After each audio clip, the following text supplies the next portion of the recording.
Masarap at simpleng gravy mushroom? Tara mare, samahan mo ako, luto tayo. Lumabas ako mare, alas 5 ng hapon para pumunta ng palengke. Kasi naalala ko wala pala akong crispy fry. Ayoko na sana lumabas mare, pero kailangan. Ayun kasi ang pinaka-importanting ingredients para sa lulutuin ko ngayon. Naglalakad nga ako dito mare, papuntang tindahan kung saan pwede kang bumili ng mga Filipino food. Pero ang tindahan na pupuntahan ko ay Indonesian store.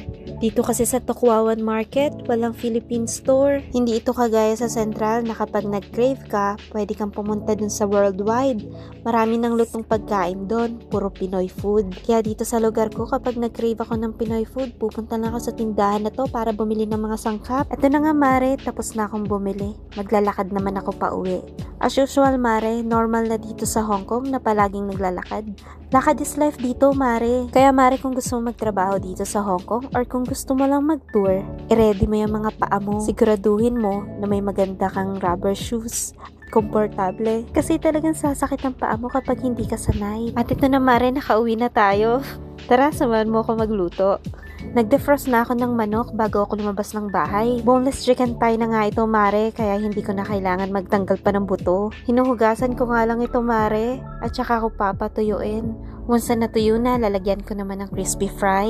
Hindi na nga ako magdadagdag dyan ng paminta at asin mare, kasi malasa na to. Hinahalo-halo ko nga lang ito ng bahagya para ma-make sure ko na bawat sulok ng manok ay may breading mix. Sunod dyan mare ay incan mushroom.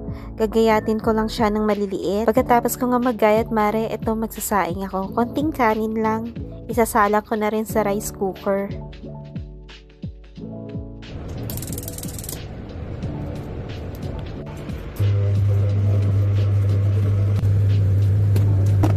At ito na nga mare, magpiprito muna tayo ng manok na hinugasan natin kanina. Dalawa nga lang itong niluto ko, hindi ko na sinama yung isa kasi baka hindi rin naman maubos.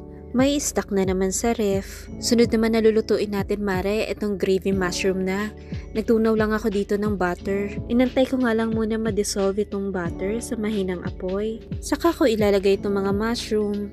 Igigisa ko nga lang yan ng bahagya at kapag nakita kong kumukulo na, tsaka ko nahahanguin, isa-set aside ko muna yan mare. Once na nahango ko na yan mare, tsaka naman ako gagawa ng gravy. Kumuha nga lang ako sa crispy fry ng 1½ spoon, tsaka ko hinalo sa butter. At once na nakita mong nag-combine na sila together, tsaka mo naman lalagyan ng mainit na tubig, yung bagong kulong tubig mare tsaka wag mong titigilan kakahalo para hindi masunog sa ilalim at mawala yung mga buo-buo.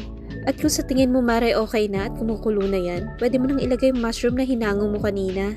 Mare, wag mong kalimutan halu-haluin na, may posibilidad pa rin kasi yan masunog sa ilalim. Kapag kumukulo na mare, pwede mo na yan tikman. Nagdagdag nga lang ako dyan ng kalahating beef cubes. Pero ikaw mare, depende pa rin sa panlasa mo. Kasi ako hindi na ako nagdagdag ng asin at paminta. Pero mare, kung gusto mo na mag-add ng tubig, pwede naman, depende sa'yo. Pero sa akin, okay na yan.